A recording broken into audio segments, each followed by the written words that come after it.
All right, guys, welcome to this platform. This is where we're going to be having conversations about what's going on around the country, just catching up. It's been a while. It's now just like, that's what, 1 day and 4 months since the elections happened on 9th of August. It's been a quiet time for those of us who didn't make it back to Parliament. For me, I have been Haparware Central Hotel. I'm sure you've been seeing it on our platforms. Tunauza chai na mandazi, tunauza kanyama choma kidogo. And we are just watching the country and playing our role in just making sure the country is moving forward. And when you are in Nyeri, please make sure you pass by. We have some good food. And Skia prices ni hustler friendly. So karibuni sana. So 4 months, and what, 90 days? Approximately 90 days. I think it's going to be 90 days around this week. Since government got into office. And some of the things that have been interesting that I have noticed. First, let's give it to President Ruto on this one. We've had a lot of people who've given promises, political promises over the years since independence. And I pointed out a couple of weeks ago that the one thing he has done right, he has actually done a very good job of fulfilling the promises he gave. So we remember making fun of Wetangula and Mudavadi when they joined Kenya Kwanza during the campaigns, and people were making fun and saying, oh, you know, hallelujah, nini, nini. But here they are. Musalia is a chief cabinet minister. Wetangula is a speaker. And they actually, you can see the consolidation in Western is happening in a way that it's never been seen before. And my good friend Atwoli, who is now supporting the president despite all the moments of shenzi during the campaigns, made a very interesting comment a few days ago when he said, "Vile tulinyoroshwa." And even for me as what was the de facto leader of Kieleweke in the last term, I can actually admit we did everything we could to stop William Ruto from being president. And he was able to run over us. And for that, you have to give it to him. We had government, we had the president, we had everything you hear, the deep state system, all those things. And we did quite a bit of work. Of course, we are going to keep pointing fingers at each other where people dropped the ball. And that, I'm sure a book will be written about what happened in that election. And because it was a very strange election in how it went. But give it to William Ruto. He played a very good game. And the results are here to be seen. The fact that he is now the 5th president of the Republic of Kenya tells you, yeye ni ndume kabisa. And as Atwoli said, alinyorosha sisi na hiyo, I think it's important for all of us who are running against him to first accept that he won that election. You can claim, you can point fingers, we can argue about the technicalities and the dynamics of what happened where, but ultimately an election is done. And when it's done, you have a winner or a loser. And on this one, William Ruto took the prize. So you have to give it to him. The 90 days that he's been in office, we've seen some interesting things. I think first is how he has tried to set up his government. I remember there were claims, those of us, especially from Central Kenya, who were sure that there had been no negotiation between Central Kenya and him and the president. We still find ourselves calling him deputy president. And the president now, recently I saw the deputy president, Rigathi Gachagua, saying that he has over-provided to the region beyond what people had expected. And he has done a good job. When you look at his cabinet, when you look at his the permanent secretaries, principal secretaries, you can't argue the fact that as much as he's been fought in other regions, Central Kenya, you can't fight him. You can't fight Ruto in Central Kenya, in Mount Kenya region, because he has actually delivered beyond what people expected he was going to do in terms of the representation of the people of our region in his government. And for that, I have to give it to him. As I said, I have to give it to him for delivering on his promises in terms of the promises he made to various people, whether it's like in Adwale to join cabinet. You see his cabinet, you see he promised Wetangula, he promised Mudavadi, he promised various regions representation. People like Amason Kingi and what he is now in government. You know, you see Alfred Mutua. I mean, a member of cabinet. So you see a man who is trying, and if he can actually stay like that, if he can stay the course, he's going to be a very interesting president to watch. And as Atwoli said, 2027 is going to be a difficult one for somebody trying to run against him if he stays the course. If he continues delivering and being known as a man who, when he promises you something, is actually going to deliver. He's going to be an interesting man to watch over the coming years. And this is a different presidency in that you get that vibe of a guy who says something and intends to deliver it. You see the amount of, 90 days is a long time. It's a short time, it's still a long time. If he was going to let the ball drop, it would have dropped by now. You get the work ethic, the hours we hear he puts in, the amount of time we put in, the amount of detail. There's this memo he sent to Parliament the other day with his suggestions of what the kind of laws he's looking for. You don't remember things like that happening in the past with past presidents, where somebody is actually actively engaged in how various arms of government are running. We have 3 arms of government. We have seen how the executive is running, and we've seen the kind of discipline he's trying to bring into that. We see him engaging with the judiciary to the point where he's been accused of looking like he's trying to own the judiciary. Now we see him engaging with Parliament, and they're just proposing laws and trying to mobilize his troops to pass laws on gender equality. This whole idea of creating an office for the opposition leader is a very interesting idea, because it looks like a mollifying, that he's trying to mollify Raila on this one, telling him, boss, I'll take care of you. I'm not going to bring you to government like Uhuru did, but I'm going to give you something. And this one is going to be structured in government. You're going to have the power of an office. You can mobilize your troops. It's a way of taking care of Raila and keeping him away from just being controversial, because sometimes some people have argued that when you see Raila going to the streets, it's because he has nowhere else to go.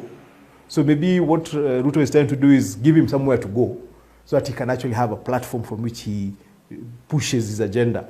And an office of the opposition, which is why some of us were supporting BBI, having an official office of the opposition leader means even if you don't make it to the presidency, there's somewhere else you're going. So you don't get lost.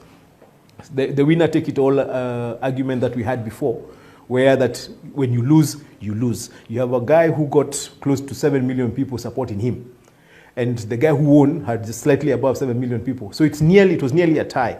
So when one becomes president, what happens to the other guy? There have been arguments that in First World, you can lose with a small margin and just disappear. But that's not here. We have people whose aspirations were stuck with Raila, and they're the people who, if you don't give him somewhere to be, people who keep refusing to accept this government. But when he accepts to be the official opposition leader, then his supporters have to accept that there is a leader. So this is a pretty brilliant strategy by the President, William Ruto, on how to manage the opposition. And I think it's going to be good for us. We also need to realize that it's not always going to be Raila and Ruto. In years down the road, it's going to be other people. If you have a situation where one person can be president and then the first runners-up can be opposition leader, our country is moving forward. We have had some interesting proposals made by this government. I think one of the ones that has brought up the most controversy is the Hustler Fund. Personally, any money being given by government to help people, however it comes, needs to be accepted. And I think I'm a bit disappointed in my former colleagues who are pushing people to take money and not pay. That money doesn't belong to anybody, it belongs to us as Kenyans. The fact that you've taken 500 shillings from a Hustler Fund, you haven't taken Ruto's money. That money is part of our taxes. So when somebody tells you take it and don't pay, he's actually saying take our taxes and don't be held accountable for it. I think what I wish I could see a lot more from this government is people trying to push the agenda of trying to explain how that Hustler Fund works. I had suggested, and I'm going to suggest again, that maybe this particular government needs to set up a department to communicate. For example, if we were seeing people who have succeeded or become relatively comfortable financially by starting a business with 500 shillings or 1,000 shillings or 2,000 shillings, if we had consistent interviews, and I know the government can be able to identify people like those, legitimate, ordinary Kenyans, men and women, who started an egg business or selling handkerchiefs or selling milk or something, with 1,000 shillings and are now comfortably taking care of their children, running their own lives. If we were able to see those kind of businesses on a regular basis, people would stop looking down on this hustler fund. Because people are saying, what do you do with 500 shillings? There's a time when 500 shillings can mean the difference between literally whether you're going to have a meal or not. If you take that 500 and put it in somewhere where you're going to make 100 or 50 shillings and eat that 50 shillings and tomorrow you make another 50, we're moving forward. So I support the Hustler Fund purely on the fact that it's a concept of empowering people at the very, very bottom of the pyramid to get to access some money and have ideas. What we need to provide a lot more of are ideas of what you can do with 500 shillings, what you can do with 1,000 shillings, what you can do with 2,000 shillings. And I think this is the responsibility of the government, because they're the ones who have introduced a fund with such minuscule amounts of money being disbursed, to also suggest what you can do with that money. Otherwise, we are going to have a situation where the Hustler Fund is going to be a consumable fund. People will take it, eat that money, and hope something will change in 14 days so that they can pay. And we're going to have a lot of non-payments, which I don't think is where this idea was coming from. I also think it's important to accept that Kenya is now going to be a completely political country all the time. I hear people saying, I was one of the people in the last term who was arguing that we need to have a place where politics stops so that we can work. But I think what we have seen, mapema ndio best. Sasa, I mean, if there's anything we have learned from William Ruto, is that you don't wait. You start preparing yourself as quickly as you can. I know I have seen Kalonzo preparing himself. Ameanza tayari mapema ndio best, ameanza kujipanga. I think what we are seeing with Raila, as much as people might claim he's old, is also him preparing himself for the next election. And let's be honest, even what William Ruto is doing is the same. When you see him spending a lot of time in Western, where he didn't get votes, we didn't get a lot of votes, he's preparing himself. He wants to make sure that by the next time, he's in a much more comfortable place. You see Alfred Mutua being given a role in this government.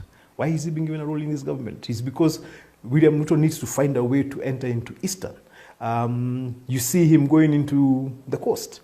So despite the fact that William is just working for the government, he's also preparing himself for the next election, which is, 4.5 years away from where we are.